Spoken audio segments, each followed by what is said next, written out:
तो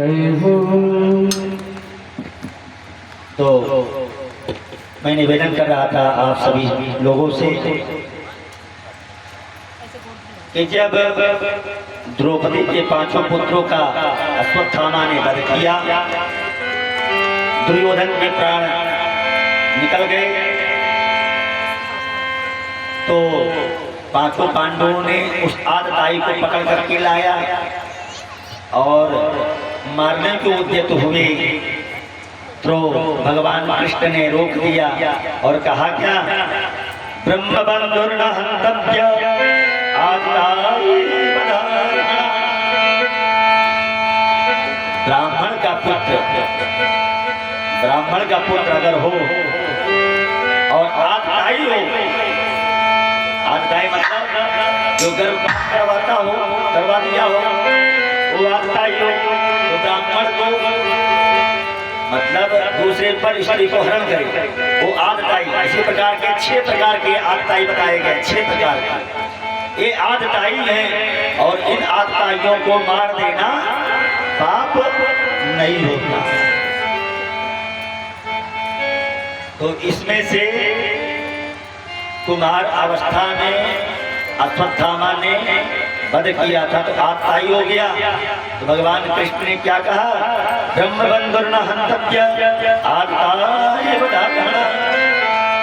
ब्राह्मण का लड़का है, ऊपर से गुरु का लड़का है, 2 पद हैं। एक पद कौन सा, ब्राह्मण का, और दूसरा पद गुरु का। दोनों पद तुच्छ है ना।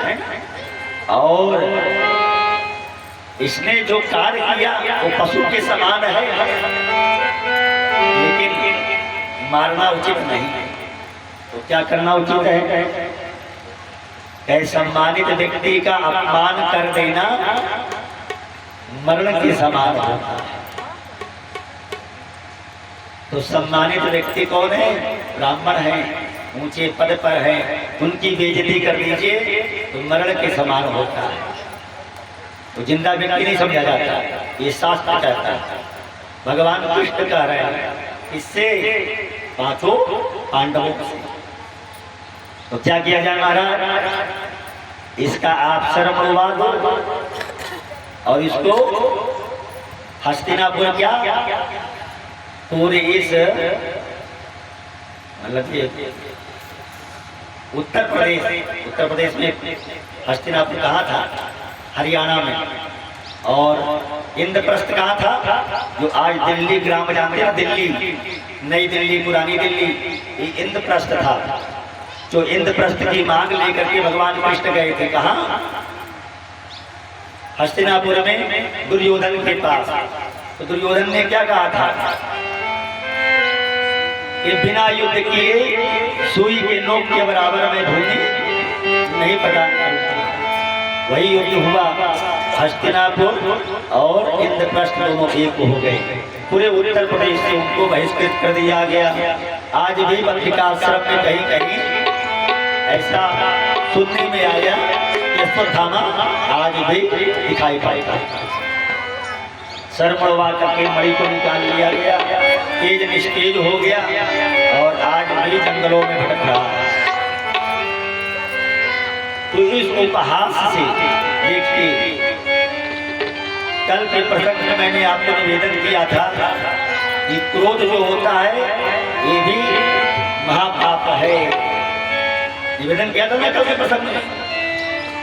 तो क्रोध ज्यादा नहीं करना चाहिए। इतना दुख मिला, इतना अपमानित हुआ, लेकिन क्रोध के कारण ब्रह्मास्त्र को छोड़ दिया, वो निकाला था कि पांचों पांडवों का पूरा समूल नष्ट हो गया। तो जो भगवान की शरण में है उसका बाल भी बांका नहीं हो। उत्तरा अंदर में थी तो उत्तरा के गर्भ को जलाने लगा। जब जलाने लगा, और यह प्रसंग क्या चल रहा है कि भगवान कृष्ण पांचों पांडवों से विदा लेकर के अब द्वारकापुरी की ओर प्रस्थान कर रहे तो जैसे निकले महल से रथ पे बैठने के लिए, वैसे दौड़ती हुई आई कौन? उत्तरा। और उत्तरा आई है और भगवान कृष्ण के चरणों में गिर करके और कह रही है क्या? पाई पाई महायोगी देव देव जगतपते नान्यं तद्भयं तस्य यत्र मृत्यु परस्परम्। पाई पाई महायोगी देव देव जगतपते नान्यं तद्भयं तस्य यत्र मृत्यु परस्परम्। मतलब ये मृत्यु के समान जो भय दे रहा है, अब मुझे तो पता नहीं है ये मृत्यु के समान जो मुझे कष्ट मिल रहा है ये कहाँ से आया। और आप तो पूर्ण ब्रह्म हैं, महायोगी हैं, योगियों के अधिपति हैं और जगत के पालन करता, संहार करता, सृष्टि करता। हे प्रभु, मैं आपकी शरण में आई हूँ, मेरा उद्धार कर दीजिए।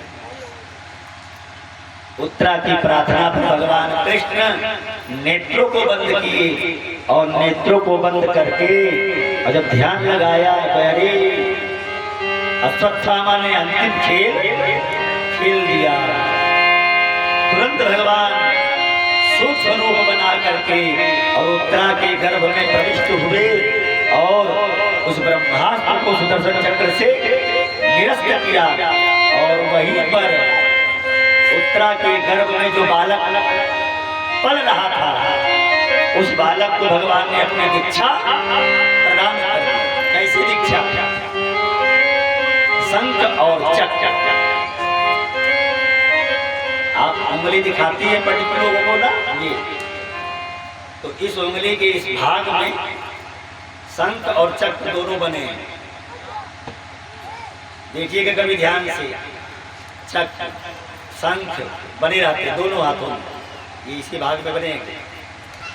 ये शंख चक्र उसी भगवान का दिया हुआ ये अभिन्न चक्र है। आज तक मनुष्यों में ये विद्यमान है। दिया था राजा परीक्षित को और अंकित हुआ सभी के लिए। कर्म अच्छा एक करता है लेकिन फल सबको प्राप्त होता है। आयोजन कोई एक करता है लेकिन उस आयोजन में जितने भी प्राणी आते हैं सबका कल्याण। तो राजा परीक्षित जो गर्भ में पल रहे थे, भगवान ने शंख चक्र प्रदान किया और वहां से उत्तरा अपने महल में आई। इधर भगवान कृष्ण सभी से विदा लेकर के और अपने द्वारकापुरी के लिए चल पड़े। जब द्वारकापुरी चल पड़े तो कुंती बुआ लगती थी, जो पांचों पांडवों की माता जी थी। तो कुंती बुआ के पास में गई, हे बुआ जी अब मुझे आज्ञा दीजिए, अब मेरा यहाँ का सारा प्रयोजन पूरा हो चुका है, हमें कुछ दूसरे कार्य करने। तो बुआ के नेत्रों से आंसू टपक गए। क्यों टपके?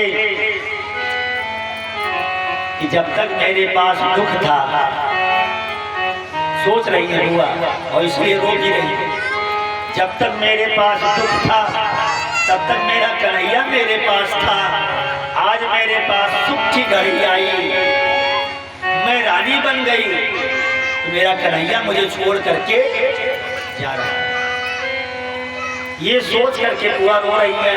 तो भगवान कृष्ण से उन्होंने पूछा, जब भगवान कृष्ण ने उनसे पूछा, कुंती बुआ और रोने लगी कि बुआ रो मत, मैं तेरी भक्ति से बहुत प्रसन्न हूँ, तो मांग, क्या मांगती है? तो बुआ ने क्या कहा?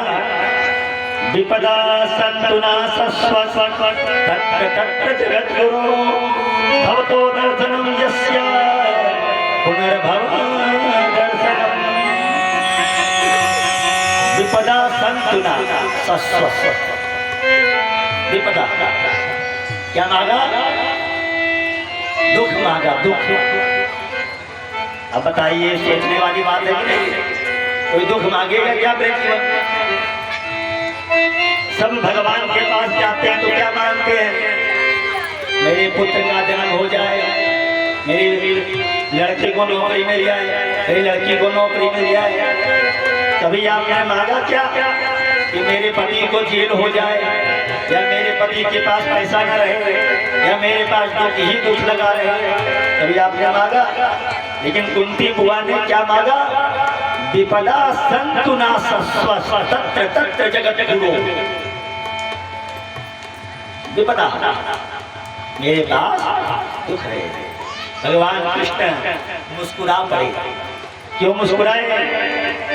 कि कुंती बुआ के प्रश्न में अलौकिक शब्द ऐसा कि दुख रहेगा तो कन्हैया मेरे साथ रहेगा, और सुख रहेगा तो मेरा कन्हैया मुझे छोड़कर चला जाए।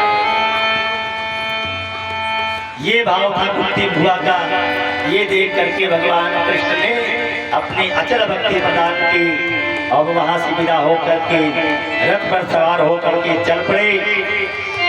और इधर रास्ते में फिर ध्यान आया, यो हो अभी मेरा एक भक्त और है जिसको दर्शन देना है। कौन सा भक्त? पितामह भीष्म। ये भगवान कृष्ण के सबसे बड़े भक्त हैं। महाभारत के युद्ध में किसी का सामर्थ्य नहीं था कि भगवान कृष्ण की प्रतिज्ञा को तोड़वा सके, लेकिन एक भक्त ऐसा था जो भगवान कृष्ण की प्रतिज्ञा को खंडित कर दिया। वो थे पितामह भीष्म। और सुदर्शन चक्र निकालने की भी समय नहीं दिया इसने, पितामह भीष्म ने।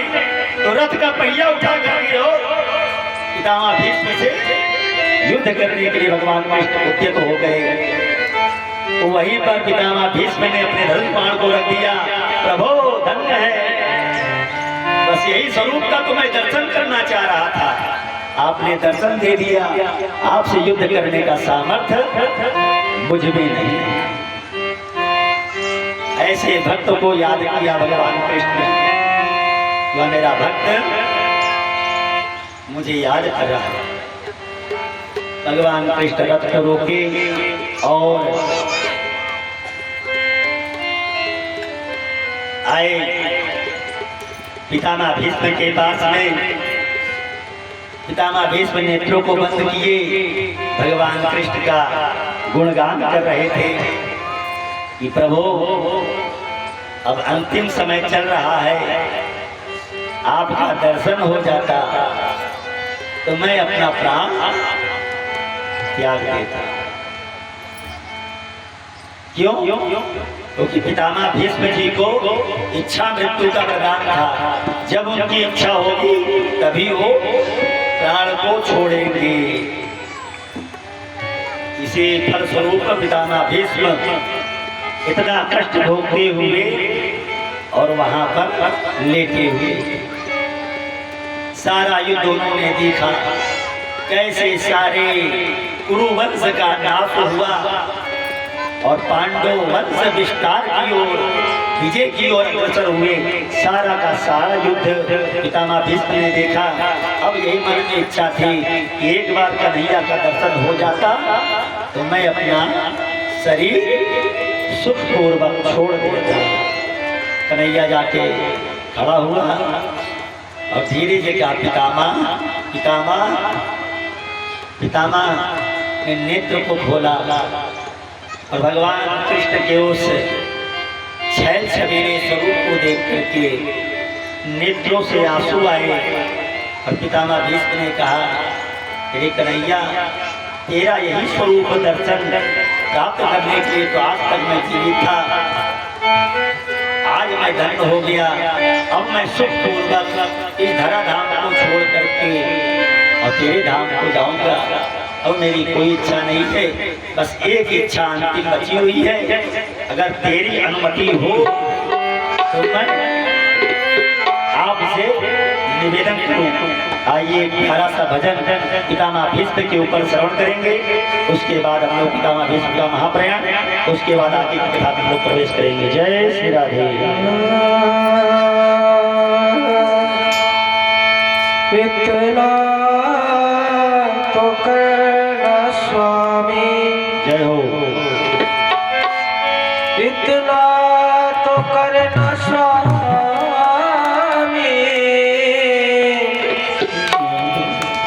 इतना तो करना स्वामी, हो जब